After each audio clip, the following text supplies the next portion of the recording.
ते अधिक पढ़े लिखे होए के बाद भी ये खेती किसानी ला अपन प्रोफेशन काबर बनाए हस? ऐसे है कि हर कोई अपन लइका ला डॉक्टर, इंजीनियर, बिजनेसमैन बनाना चाहते हैं, फिर किसान कोनो नहीं बनाना चाहे। भारत की रीढ़ की हड्डी खेती किसानी है, ऐसे सब जन कहते थे, लेकिन रीढ़ की हड्डी कोई नहीं बनना चाहे। और कहूं मोर जैसे पढ़े लिखे लड़का हा कहूं नौकरी चाकरी छोड़ के आके किसानी करते ना, तो सब जन ओला मूर्ख समझते ओला पगला गे है कथे। और शहर वाले मन तो किसान संग अपन बेटी के बिहाव भी नहीं करना चाहे। और उन्हें विदेश में आदमी पढ़ लिख के उन्नत खेती करते, बड़े बड़े आदमी मन खेती करते।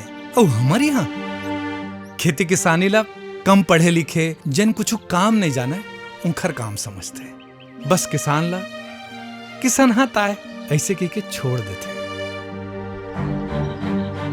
जिन दिन ये देश में किसान ला ओखर सम्मान के साथ मेहनत के कीमत मिली ना, तेने दिन ये देश के भला हो जाए। जिन दिन ये देश के युवा वर्ग पढ़ाई लिखाई करके कृषि ला अपन प्रोफेशन बना ही ना और उन्नत खेती करी, तेन दिन ये देश सशक्त भारत बन सकते।